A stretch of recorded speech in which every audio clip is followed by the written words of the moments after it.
परमेश्वर पवित्र है। परमेश्वर पवित्र है और उसकी पवित्रता मनुष्यों के लिए। और हे पिता, हम तेरा धन्यवाद देते हैं कि तू पवित्र है, जीवित है और महापवित्र है। हे पिता, हम तेरा ही धन्यवाद करते हैं, हम तेरी ही महिमा करते हैं, तेरा ही आदर करते हैं और तुझे ही धन्य कहते हैं। तू पवित्र है, पवित्र है। हे पिता, तू ही पवित्र है। पवित्रता सदैव तेरे साथ वास करती है, पवित्रता सदैव तेरे साथ वास करती है। और इस कारण से हे पिता, तुम महापवित्र आत्मा है, महापवित्र आत्मा। और हे पिता, हम धन्यवाद देते हैं कि तुझमें कोई भी अशुद्धता नहीं, कुछ भी अशुद्धता नहीं है।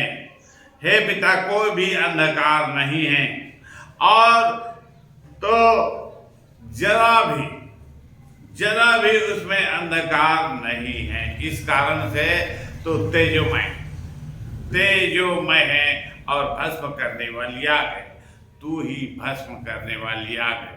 निश्चित रूप से मनुष्य में इस प्रकार की योग्यता नहीं हो सकती किसी भी रीति से, और इस कारण की तू पवित्र है, इस कारण की तू पवित्र है, इसलिए तू पवित्र करता है। पवित्र करने वाला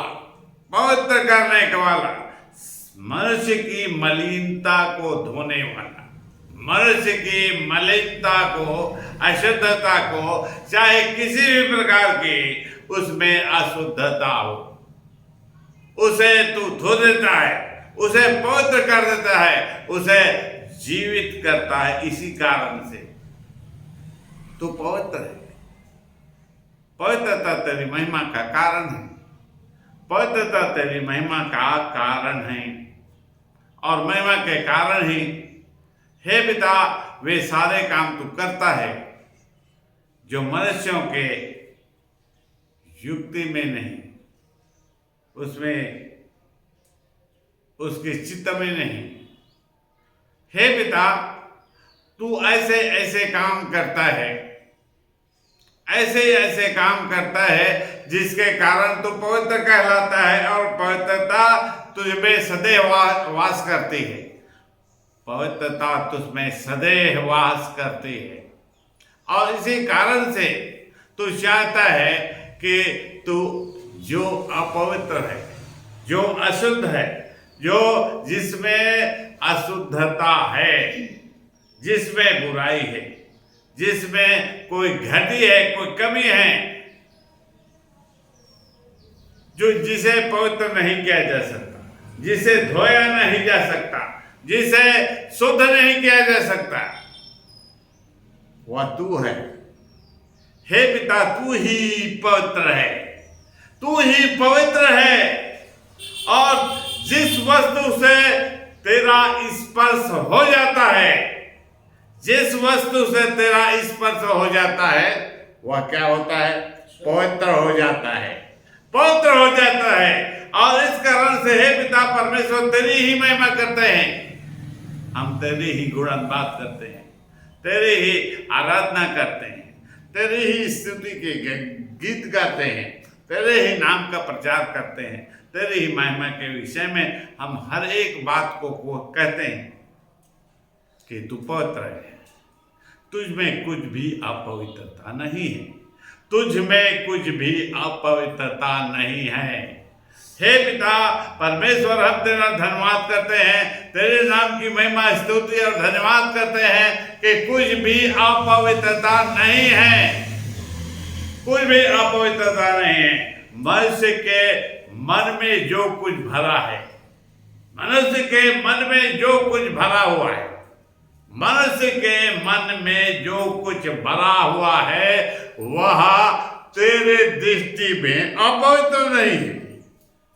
क्योंकि हे पिता, तू उनके संपर्क में आता है और जब उसके संपर्क में आता है तो उसे पवित्र कर देता है, तब वो पवित्र हो जाता है और इस कारण से वह महिमा के योग्य हो जाता है।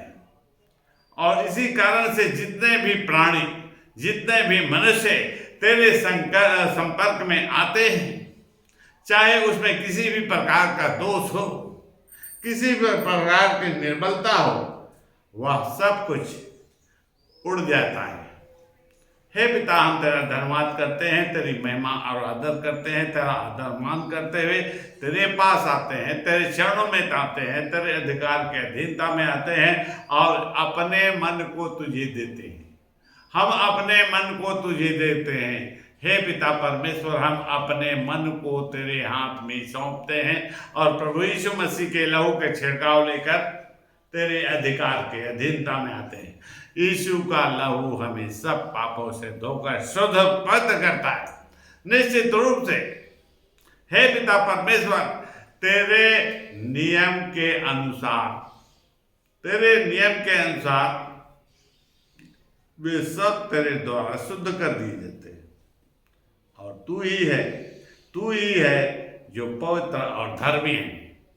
पवित्र और धर्मी तू ही है और तेरे संपर्क में, तेरे वचन के संपर्क में जितने भी आकर तेरी और देखते हैं और तेरे नाम की महिमा करते हैं, वे पवित्र हैं, पवित्र हो जाते हैं, पवित्र कर दिए जाते हैं और पवित्र कर दिए जाने के कारण उनकी सारी मलिनता दूर हो जाती है, सारी मलिनता दूर हो जाती है, क्योंकि तू पवित्र है, क्योंकि तू पवित्र नहीं है, पवित्र, क्योंकि तू अपनी पवित्रता जो तू हमें देता है उसके द्वारा तो हमें पवित्र करता है।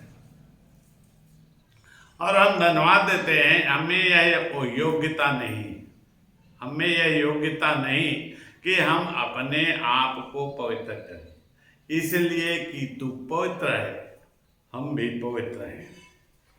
इसलिए कि तू पवित्र है, हम भी पवित्र किए गए हैं।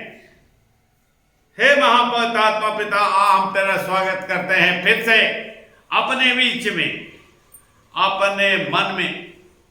हे करुणा निधान पिता, तेरी पवित्रता की बाढ़ जो होती है, तेरी महिमा की बाढ़ जो होते हैं, तू ही पवित्र है पिता, तू ही पवित्र है पिता, तू ही महिमा के और याद आदर के योग्य है। हे पिता परमेश्वर, हम तेरा स्वागत करते हैं, हम तेरा आह्वान करते हैं, हम तुझे पुकारते हैं, हमारे मन में आ, हमारे मन में आ, हमारे विचारों में आ, हमारे विवेक में आ।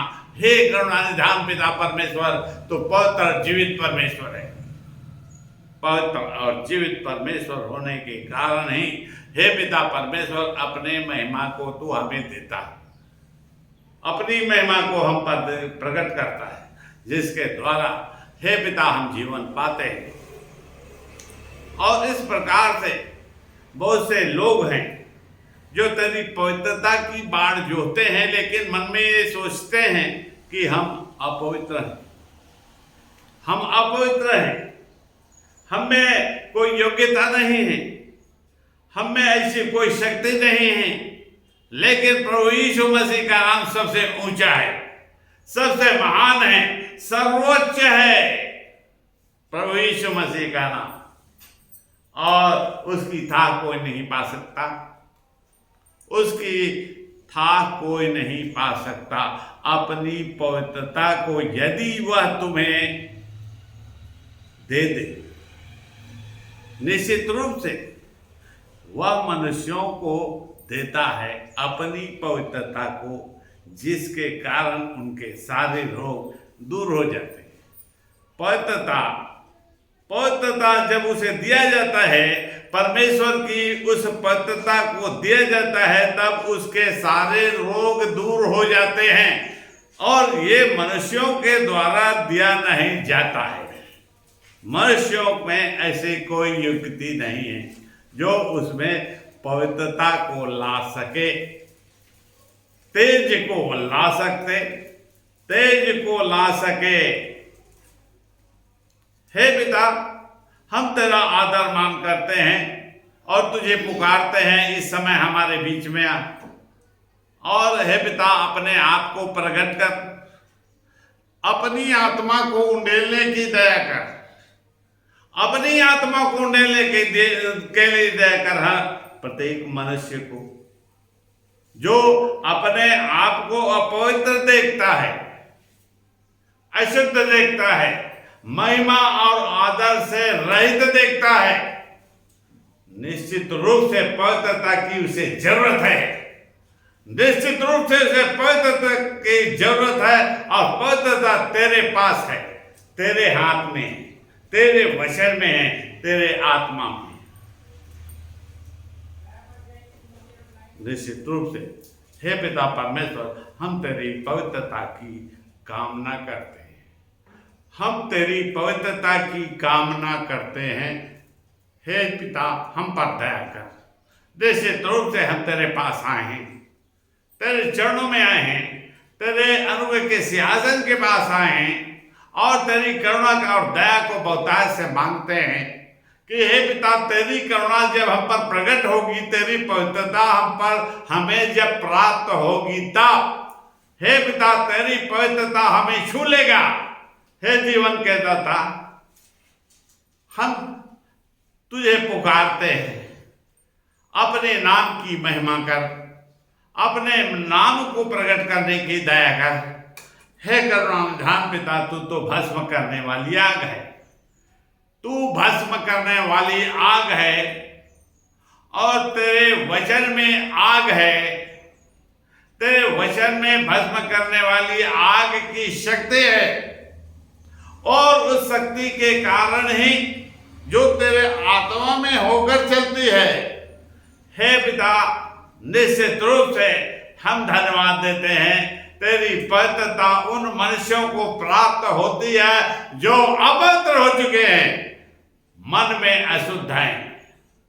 हे जीवन के दाता, तू लेकिन तू दयालु परमेश्वर है, तू दयालु परमेश्वर है, तू करुणा करता है, तू अनुग्रह करता है, तेरी करुणा सदा की है, तेरी करुणा प्रतिभूल नहीं होती है। और जो तेरी करुणा की आशा करते हैं, हे पिता परमेश्वर, तू उन पर दया करता है और दया करके उन्हें उठाकर खड़ा करता है, दया करके उन्हें उठाकर खड़ा करता है। हे पिता, हम तुझे पुकारते हैं कि हम पर तू दृष्टि कर और हम तो नासमान हैं। हे पिता, हम नासमान हैं और हम में ऐसी कोई योग्यता नहीं है जिसके द्वारा हमें पवित्र कहा जा सके। हम तेरे योग्य किसी भी हालत में नहीं हो सकते, लेकिन अपनी योग्यता के कारण है तू हमें उठाकर खड़ा करता है, अपनी योग्यता के कारण, ना कि मनुष्य की योग्यता के कारण, मनुष्य की योग्यता के कारण। और इसलिए क्योंकि तू दयालु, तू दया करता है, तू अनुग्रह करता है, इस कारण से हे पिता तेरी दृष्टि लोगों पर होती है जो दीन है, जो दीन है, नम्र है। और हे पिता, तेरे वचन उसके भीतर, उसके मन में जगह पाता है, जगह पाता है। और जहां स्पेस मिलता है उसे, वहां पर तेरा आत्मा, तेरा आत्मा, तेरा आत्मा भरने लगता है, भर जाता है। निश्चित रूप से तेरी करुणा की बहुतायत और बचाने की सच्ची प्रतिक्रिया के कारण है। और हम भी तेरा आह्वान करते हैं अपने बीच में, हम तेरा आह्वान करते हैं, हम तुझे पुकारते हैं, हम तुझे पुकारते हैं कि हमारे मन में आ। हम अपने मन को तुझे देते हैं, हम अपने विचारों को तुझे देते हैं कि हमारे मन में तेरे विचार भर जाए, हमारे मन में तेरा विचार आ जाए और हमारा मन तेरे मन से तृप्त हो जाए। करुणा निधान धर्माधान पिता, तेरी करुणा हम पर हो, तेरी करुणा तेरे प्रियों पर हो, तेरे लोगों पर हो, और जो तेरी करुणा की आशा करते हैं और प्रति भोर तुझे पुकारते हैं, तुझसे प्रार्थना करते हैं, उन पर दया कर। हम उन्हें तेरे हाथ में सौंपते हैं, तेरे अधिकार के अधीनता में सौंपते हैं। निश्चित रूप से हे पिता, तो पवित्र और जीवित परमेश्वर है, और हम तेरी पवित्रता की कामना करते हैं। हम तेरी पवित्रता की कामना करते हैं और तेरी पवित्रता को ही पुकारते हैं। तेरी पवित्रता हम में आ जाए हे पिता, तेरी पवित्रता से हमें भर दे, तेरे जीवन से हमें भर दे, तेरी महिमा से भर दे। हे करुणाधान पिता, तेरी करुणा सब पर प्रकट हो। तेरी करुणा इस प्रकार से हम पर प्रकट हो, इस प्रकार से तेरी करुणा से हम तृप्त किए जाएं, इस प्रकार से हम तेरी करुणा से भर दिए जाएं। हे पिता, तू ही पवित्र है, तू ही पवित्र है, तू ही तेजोमय है और तू ही महिमामय है। हे पिता, बाकी सब कुछ व्यर्थ है, बाकी सब कुछ व्यर्थ है, बिना मतलब का है और उसका कोई मतलब नहीं। लेकिन हे पिता, हम तेरा धन्यवाद देते हैं। निश्चित रूप से तेरी करुणा हम पर हुई है, तेरी करुणा तेरे प्रियों पर हुई है और तू ने उस पर दृष्टि की है। तू उस पर अपनी दृष्टि को प्रकट करता है, उसकी दुहाई को सुनकर, उसकी दुहाई को सुनकर, क्योंकि निश्चित रूप से हे पिता परमेश्वर, तूने अपनी पवित्रता के कारण ही, अपनी पवित्रता के कारण ही उसे चंगा करता है। तेरे कोड़े खाने के कारण हम चंगे हुए, हम तेरे कोड़े खाने के कारण चंगा हुए हैं। तेरे कोड़ा खाना तेरी पवित्रता को प्रकट करने वाला है। तेरा कोड़ा खाना, कोड़े खाना मनुष्य के उस शरीर में, उसके प्राण में जो अपवित्रता है उसे उधेड़ कर रख देती है, उसे उधेड़ कर रुक देती है। निश्चित रूप से तू हमारे भीतर अपनी इस पवित्रता को अपनी देह में, अपने प्राण में कोड़े खाने के द्वारा जीवन को प्रकट करता है, और वह जीवन प्रकट हो। हे पिता, वह जीवन प्रकट हो, उस पवित्रता के कारण प्रकट हो और वह जीवन भर जाए। तेरे मार खाने से, तेरे कोड़े खाने से हे पिता, जब हमें जीवन मिलता है, जब जीवन मिलता है, तभी हम उठकर खड़े होते हैं। और हे पिता, तूने इसे मोल ले लिया है, तूने इसे मोल ले लिया है। अपनी पवित्रता के बदले मनुष्य को पवित्रता दान दे दी है। अपनी पवित्रता के बदले मनुष्यों को तू दान स्वरूप उसे दे देता है, जीवन को दे देता है, जीवन उसमें बहने लगता है। पवित्रता को जब उंडेलता है, धारा के रूप में तू उस पर अनुग्रह करता है, अपनी करुणा को पूरी रीति से उंडेल देता है। इसके बदले तूने कीमत चुकाया है। क्या कीमत चुकाया है? कोड़े खाने के उस पीड़ा को, कोड़े खाने के उस पीड़ा को अपनी देह में सहा है। निरंतर निरंतर उस पीड़ा को सहते आए हैं। वह मनुष्यों की पीड़ा नहीं, वह मनुष्यों के लिए की पीड़ा है, जो अपनी देह में तू कीमत के रूप में चुकाता है। हमें जब उसे मार खाना था, उस पीड़ा को अपनी देह में तूने ले लिया। उस पीड़ा को जब अपनी देह में तूने ले लिया और तेरे कोड़े खाने के कारण हम चंगे हो गए, हे पिता, तूने उस पीड़ा को सहा है अपनी देह में, मनुष्यों ने अपने मन में नहीं सहा है उस पीड़ा को।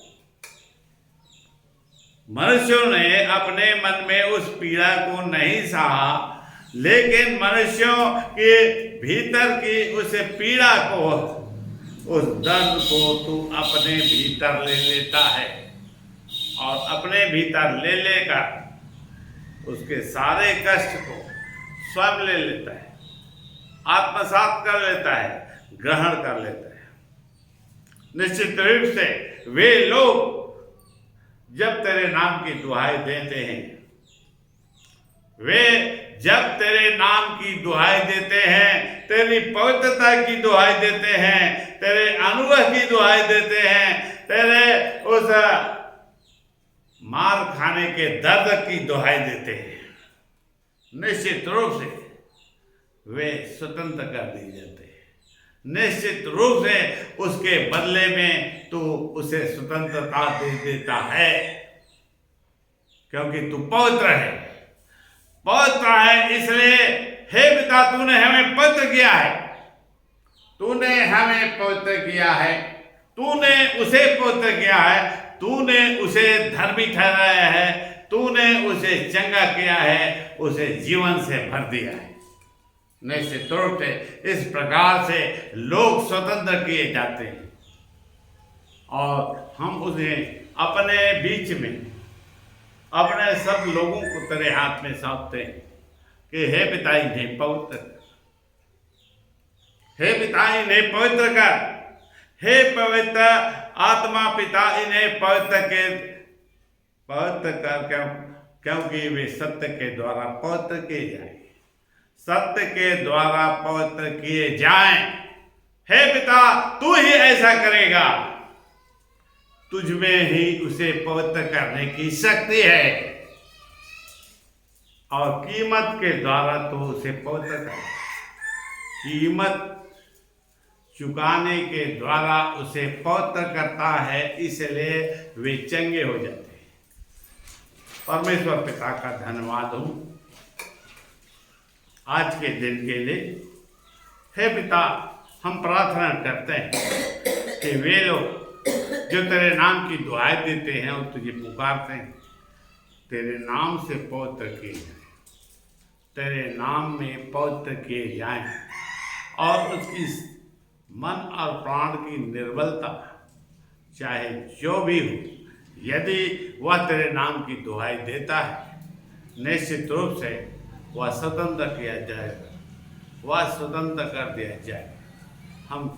हमारी प्रार्थना ये है, हमारी प्रार्थना यही है कि तू उन्हें पवित्र कर और जीवन से जोड़ दे। हम तेरा धन्यवाद देते हैं।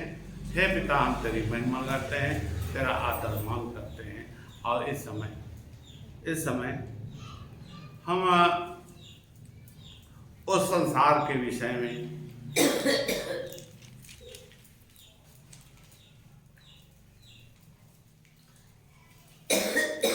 मनन करेंगे कुछ विषय में।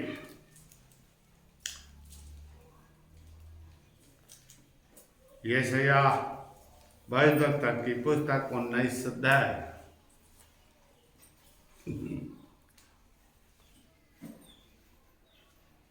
यशायाह भविष्यवक्ता की पुस्तक 19 अध्याय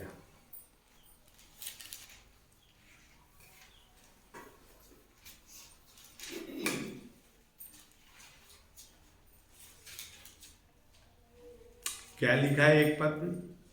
मिस्र के विषय में भारी भविष्यवाणी, देखो यहोवा शीघ्र उड़ने वाले बादल पर सवार होकर मिस्र में आ रहा है और मिस्र की मूरतें उसके आने से थरथरा उठेंगी। बस उड़ने वाले बादल के रूप में शीघ्र उड़ने वाले बादल पर सवार होकर मिस्र में कौन आ रहा है?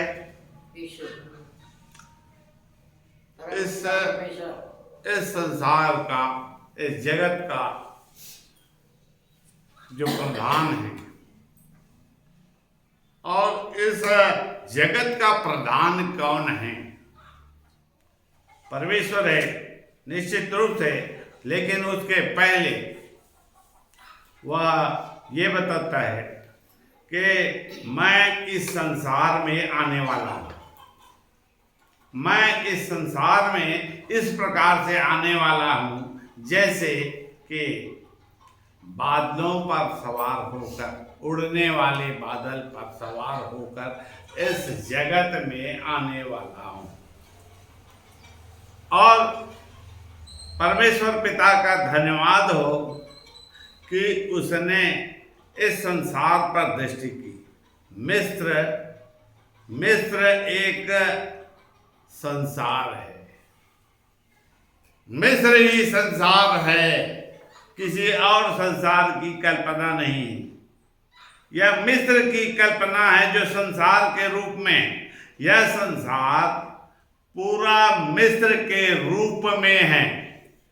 संसार में जो कुछ भी है, जो भी है उसके पास इस संसार में, वह संसार कहलाता है। संसार की हर एक वस्तु ये मिस्र है, मिस्र है। मिस्र के विषय में वह बताता है कि मैं इस मिस्र देश में, क्योंकि परमेश्वर एक ग्रह से निकलता है और जब वह निकलता है तो उसका ठिकाना कहां पर होता है? इस मिस्र में होता है। मिस्र अर्थात यह संसार, यहां पर वह ठिकाना खोजता है और देखता है कि यहां पर क्या क्या है और यहां पर मैं क्या क्या करूंगा। तो वह कहता है मैं उड़ने वाले बादल में सवार होकर इस मिस्र में आने वाला, इस मिस्र में आने वाला है, इस संसार में आने वाला है और उसे अपने नियंत्रण में वह कर लेता है। इस ग्रह को अपने नियंत्रण में कर लेता है और निश्चित रूप से परमेश्वर उड़कर आता है, उस स्थान से आता है जो बहुत दूर है। ये ब्रह्मांड या अंतरिक्ष, यहां पर केवल सूर्य, चंद्रमा और तारे नहीं हैं, वरन सारा संसार में जो कुछ भी है, जितने भी ग्रह हैं, कितने भी तारे हैं, जितने भी उसकी लंबाई, चौड़ाई और गहराई, सब कुछ वह परमेश्वर के घेरे में, परमेश्वर के नियंत्रण में है। वहां से निकलकर वह इस स्थान में जहां पर ये संसार है, वहां पर आता है और निश्चित रूप से उसका आना मनुष्यों के लिए बहुत ही हानि के लिए, मनुष्यों के लिए हानिप्रद है। क्यों हानि के लिए है? दो पद पढ़िए। और मैं मिस्रियों को एक दूसरे के विरुद्ध उभारूंगा। और परमेश्वर ने इस प्रकार की युक्ति की है, इस प्रकार की युक्ति की है। क्या युक्ति की है? और मिस्र की मूर्तें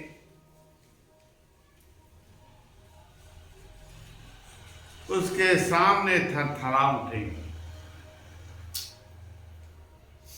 मिस्र की मूर्तें उसके सामने थरथरा उठेंगी। ये बहुत ही भयानक बात है। ये जब भी इस प्रकार की घटना हो इस संसार में, तो मिस्र में अर्थात सारे संसार में, केवल एक स्थान में नहीं बल्कि केवल सब स्थानों में, वहां पर जितने भी देवता हैं, उनकी मूर्तें वे सब के सब क्या होगी, थरथरा उठेगी। इस मिस्र में जितने भी प्रतिमाएं हैं जो देवता कहलाते हैं, वे सब थरथरा उठेंगी। क्यों? क्योंकि वह तेजोमय परमेश्वर है, भस्म करने वाली आग है, और उसके लिए ना आदि और ना अंत है। आदि और अनंत उसके लिए कोई मायने नहीं रखता। वह किसी भी स्थान से अपनी भस्म करने वाली ज्वाला को भस्म कर सकता है उसके द्वारा। इस संसार में अर्थात इस मिस्र में वह ऐसा करने पर है। पिछले समय हमने इस विषय में चर्चा की कि यह पृथ्वी मशान की नहीं डोलेगी, अत्यंत कंपायमान होगी। क्यों होगी? क्योंकि वह परमेश्वर है जो इस संसार में आने वाला है, और आने वाला है, और जब आएगा तो कुछ भी ठीक नहीं होगा। इस संसार में कुछ भी ठीक नहीं होने वाला है। सब कुछ उल्टा पुल्टा ही होगा, सबके लिए कठिन होगा। और लोग जो जिसे देवता कहते हैं, मनुष्यों ने बनाया, मनुष्यों ने उसे रचा और उसी की आराधना भी करते हैं, उसे दंडवत भी करते हैं, और वही देवता उसके सामने थरथरा उठेंगे। एक लाइन से वे सब थरथराने लगेंगे। और मतलब क्या होता है इसका? क्योंकि परमेश्वर इस संसार में मनुष्यों के द्वारा जो कृति है, जो बनाया हुआ कृति है, उन सबको नाश करने वाला है। उन सबको दंडित करेगा, उन्हें सबको दंडित करके नाश करेगा। इस संसार में जो भी वस्तु, उन सबको इस प्रकार से दंडित करके नाश करने वाले हैं। इस संसार के साथ ऐसा ही होगा। और इस काल में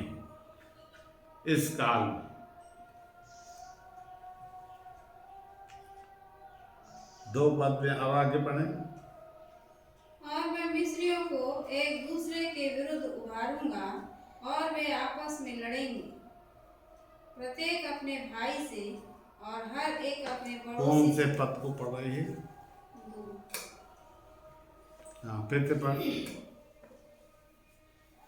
मूर्तें उसके आने से थरथरा उठेंगी और मिस्रियों का हृदय बैठ जाएगा, और मिस्रियों का हृदय पानी पानी हो जाएगा।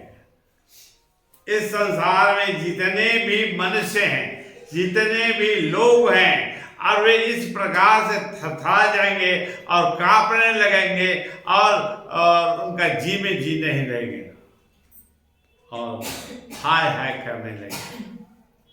उनका हृदय पानी पानी हो जाएगा। लोग जब थरथरा उठते हैं तब उनके भीतर भय कितना समा जाता है। मिस्रियों के हृदय भी ऐसे ही भयभीत हो जाएंगे, उनके जी में जी नहीं रहेंगे, वे कांपने लगेंगे। यहाँ तक कि उनके देवता जिसे उन्होंने बनाया वे भी थर-थर कांपने लगे। क्योंकि ऐसे ऐसे कांड इस संसार में जो मिस्र कहलाता है होना चालू हो जाएगा कि मनुष्यों के समझ में ही नहीं आएगा कि ये क्या हुआ चाहता है और हम क्या करें, बचने के लिए हम क्या करें, उसे कुछ समझ में नहीं आएगा। और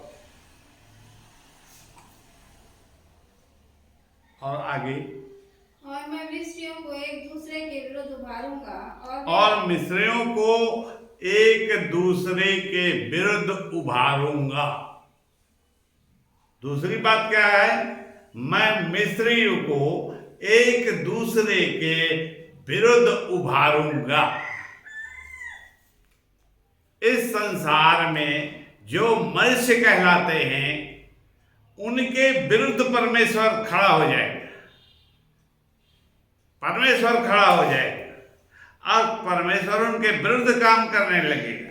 मनुष्यों के लाभ की चिंता नहीं करता है, वह लाभ की किसी भी प्रकार की परवाह नहीं करेगा। मनुष्य के हानि के विषय में ही वह सोचेगा। एक मनुष्य को दूसरे मनुष्य से लड़वाने के लिए। और वे सभी यहाँ इस संसार में किसी न किसी रूप से अब तक तो भाईचारे की रीति पर रहते हैं, मेल मिलाप से। किसी न किसी प्रकार से कितना भी लड़ाई झगड़ा हो, फिर भी हे पिता अंत में वे समझौता कर लेते हैं। लेकिन अब नहीं हो करेंगे, अब नहीं करेंगे वे, क्योंकि उनके भीतर ऐसा आत्मा समा जाएगा, ऐसा आत्मा बैठ जाएगा और उसके मन उसके नियंत्रण में नहीं रहेंगे, जिसके कारण वे एक दूसरे को मारेंगे, एक दूसरे को घात करेंगे। जैसे यीशु मसीह ने इस विषय में कहा कि बाप बेटे के विरुद्ध में रहेगा, पिता अपने बाप के विरुद्ध में रहेगा, सास ससुर के विरुद्ध में, और उसकी बेटी भी एक दूसरे के विरुद्ध में इस प्रकार होंगे कि वे सभी मिलकर एक दूसरे को मारेंगे और घात करेंगे, नाश करेंगे। और निश्चित रूप से परमेश्वर का उद्देश्य है, निश्चित रूप से परमेश्वर का उद्देश्य है कि मनुष्य एक दूसरे को मारे, एक दूसरे को घात करें और वे एक दूसरे से लड़ते हुए ही सत्यानाश हो जाए, सत्यानाश हो जाए, एक दूसरे के साथ लड़ते लड़ते मर मिटे। और यह ऐसा ही होगा, ऐसा ही होगा। वे लड़ते लड़ते मर जाएंगे, सभी एक दूसरे के विरुद्ध में भाईचारे के प्रति में रहते हैं वर्तमान में, लेकिन कुछ समय बाद ऐसा ही होगा कि वे एक दूसरे की घात करने लगेंगे। और वे आपस में लड़ेंगे, प्रत्येक अपने भाई से और हर एक अपने पड़ोसी से लड़ेगा। नगर नगर में और राज्य राज्य नगर नगर में एक दूसरे से लड़ेंगे, एक नगर दूसरे नगर के विरुद्ध खड़ा हो जाएगा और वे एक दूसरे को घात करेंगे।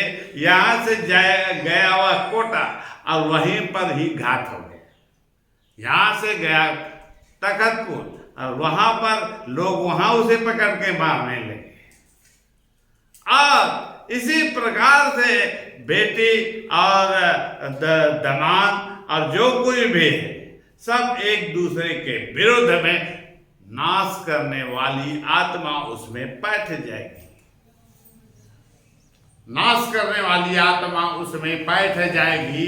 और इस कारण उनका मति भ्रमित हो जाएगा और वे अपने मन उसके वश में नहीं रहेंगे। और नहीं रहने के कारण वे एक दूसरे को मारेंगे और एक दूसरे को घात करेंगे। निश्चित रूप से परमेश्वर चाहता है मनुष्यों को के उस झुंड को जो इस संसार में रहता है, मेलजोल के साथ रहता है, किसी न प्रकार से वह मेलजोल के बना के रखता है, लेकिन वे इतना एक दूसरे के शत्रु हो जाएंगे कि वे एक दूसरे को प्राणघातक हमले के द्वारा मारेंगे। आगे, और मिस्रियों की बुद्धि मारी जाएगी, और मिस्रियों की बुद्धि मारी जाएगी। इस संसार संसार में जो अपने आप को बुद्धिमान बताते हैं, कई प्रकार की युक्ति करते हैं, उनकी बुद्धि फेल हो जाएगी। उनकी बुद्धि फेल हो जाएगी, काम नहीं आएगी, कोई काम नहीं आएगी। मिस्र में अर्थात इस संसार में उनकी बुद्धि व्यर्थ फालतू हो जाएगी और वे अपनी मनमानी जो उसके मन में आया उसी के अनुसार करने लगेंगे। आगे, और मैं उनकी युक्तियों को व्यर्थ कर दूंगा। और मैं उनकी युक्तियों को व्यर्थ कर दूंगा, मतलब कोई भी काम उससे नहीं होगा। आगे, और वे अपनी मूर्तों के पास और ओझों और फुसफुसाने वाले टोनहों के पास जाकर उनसे पूछेंगे। और इस समय क्या होगा, ऐसे अफरा तफरी मच जाएगी और वे लोग किसकी सहारा लेना चाहेंगे? ओझों और टोनों। अब वे उसको नहीं पूछते थे अब तक, लेकिन वे ओझों और टोनों के पास जाएंगे सलाह लेने के। अब हम क्या करें, अब हमें कौन बचाएगा, और हमारा जो कठिन समय आया है उसे हमें कौन बचाएगा।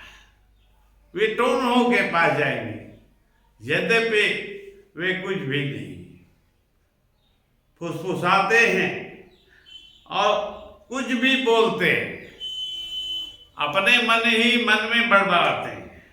वे सोचते हैं वे कुछ बोल रहे हैं, कोई नियम और विधि बता रहे हैं, कोई युक्ति बता रहे हैं, लेकिन उनकी कोई युक्ति काम नहीं आएगी। चाहे वे टोनहों के पास जाए, चाहे फुसफुसाने वाले के पास जाए, चाहे मंत्र करने वाले, किसी भी प्रकार से वे उनके पास जाकर उसे पुकारे, उनके पैरों के नीचे गिरे, उन्हें कोई फायदा नहीं होने वाला। आगे, परंतु मैं मिस्रियों को एक कठोर स्वामी के हाथ में कर दूंगा और एक क्रूर राजा उन पर प्रभुता करेगा। प्रभु सेनाओं के यहोवा की यही वाणी है। कठोर स्वामी और क्रूर राजा, कठोर स्वामी और क्रूर राजा, इस संसार को कठोर स्वामी और क्रूर राजा के वश में कर देगा। या जैसा तुम्हें अच्छा लगता है वैसा करो, इनके साथ जो भी अच्छा लगे उसके अनुसार ही व्यवहार करो। इन्हें कुचलो, मारो और काटो, चाहे कुछ भी करो और इन्हें खत्म कर दो, खत्म करके इन्हें तहस नहस कर दो। मैं तुम्हें बोलने वाला नहीं हूं, लेकिन मैं तुम्हें इनके हाथ में सौंपता हूं। मैं तुम्हें इन लोगों के हाथ में सौंपता हूं। तुम इनके साथ जैसा व्यवहार करोगे तुम्हें मान्य रहेगा, हमें मान्य रहेगा। तुम जो चाहो ऐसा करो, हम तुझे छोड़ देते हैं। इस प्रकार से परमेश्वर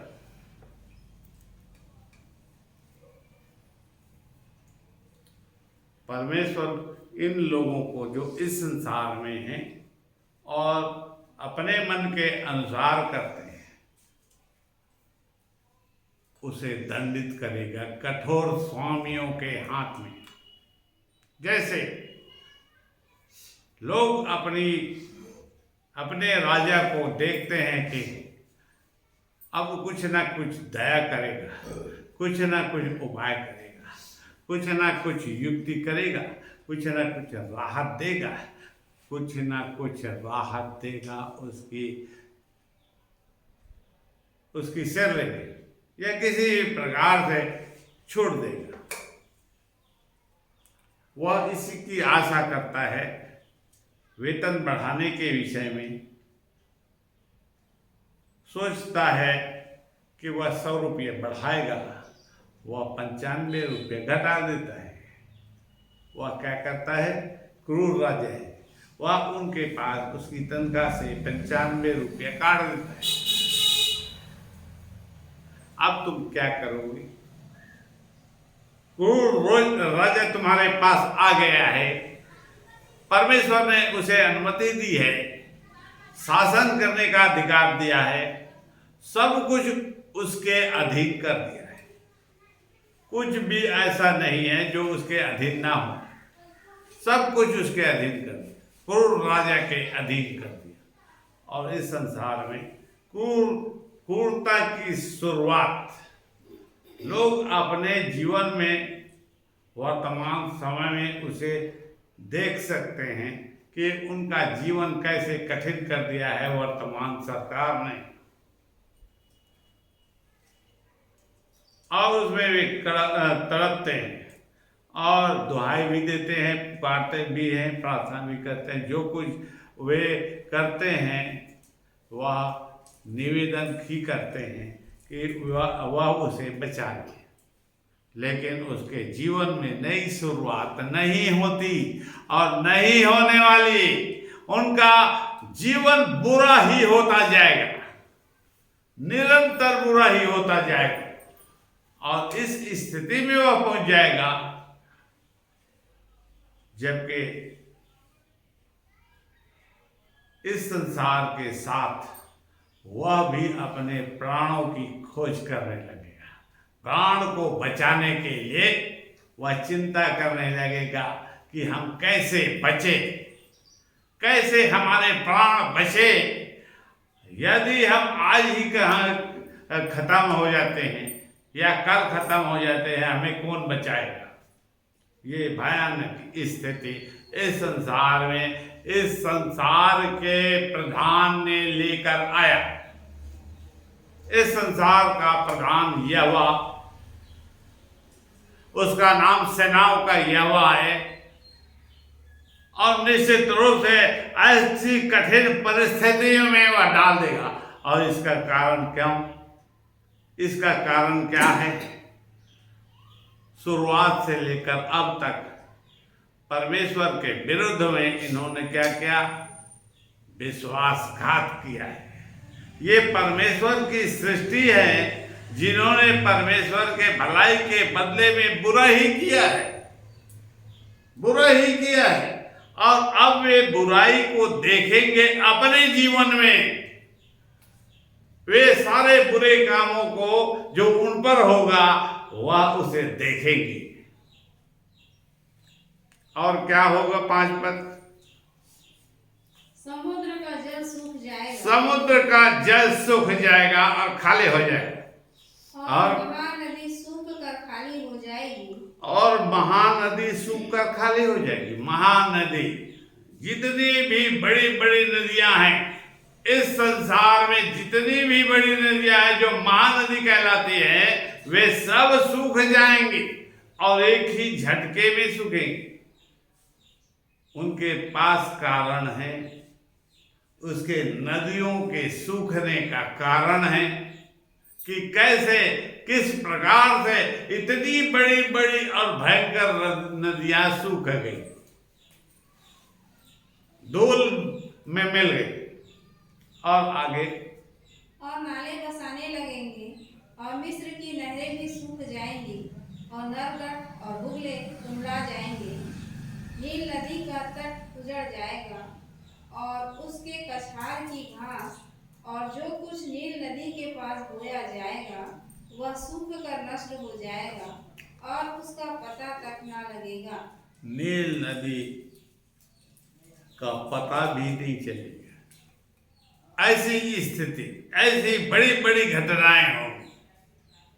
मनुष्यों के सोच और विचार से बाहर घटनाएं इस संसार में लगातार होती जाएगी, और यहाँ पर नदी और नाले और सब कछार भी सूख जाएंगे। कहीं पर जल नहीं मिलेगा, क्योंकि ऐसा भयानक तांडव होगा। परमाणु अस्त्र का उपयोग होगा और उसके द्वारा वे सब जल के सोते सूख जाएंगे। परमाणु अस्त्र के उपयोग के द्वारा जल के सारे सोते और उसके भंडार सब कुछ खाली हो जाएंगे, कुछ भी नहीं बचेगा, और सब मुरझा जाएंगे। सब कुछ, उन्हें पानी भी नहीं नसीब होगा, पानी भी नहीं मिलेगा। वे निश्चित रूप से वे जल की आशा करते हैं, लेकिन उन्हें जल नहीं, खोजने पर भी, ढूंढने पर भी नहीं मिलेगा। और इतनी बुरी स्थिति इस संसार में, अर्थात इस मिस्र अर्थात संसार की इतनी बुरी स्थिति इस संसार में होगी, और इससे कोई नहीं छुड़ा सकता, ना कोई बचा सकता।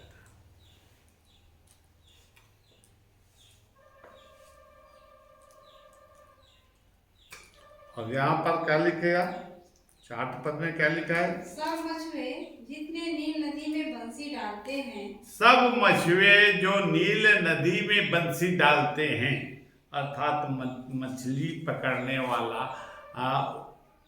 साधन, उसे नील नदी में डालते हैं मछली पकड़ने के लिए, और इसके द्वारा सारा संसार में मछली का सप्लाई होता है। वे सब इस उद्योग धंधे में, मछली पकड़ने वाले इस धंधे से जुड़े हुए हैं, लेकिन इनकी आशा टूट जाएगी, इनकी सारी आशा टूट जाएगी।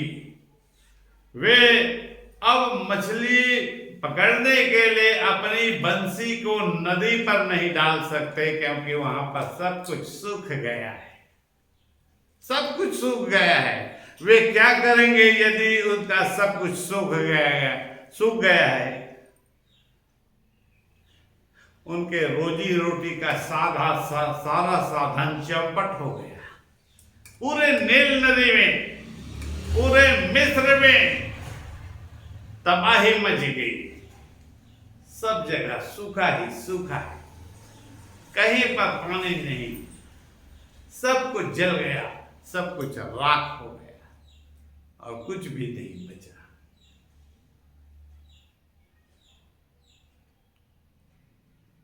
नौ पर फिर जो लोग भुने हुए सन से काम करते हैं और सूत से बुनते हैं, उनकी आशा टूट जाएगी।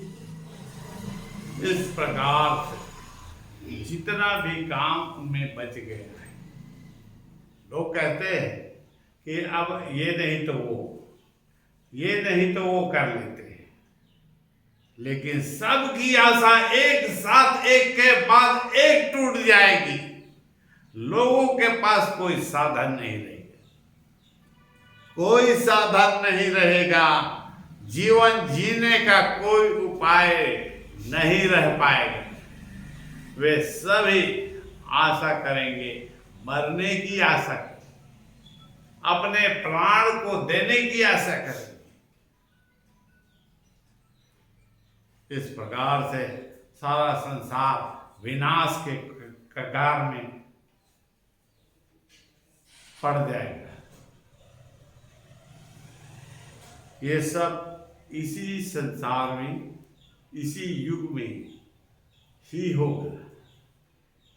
इस संसार में और इसी युग में ये सारे बड़े बड़े भयानक काम होंगे, और पृथ्वी लोक के लोग जाते रहेंगे, पृथ्वी के सब लोग जाते रहेंगे। आज का वचन यही था।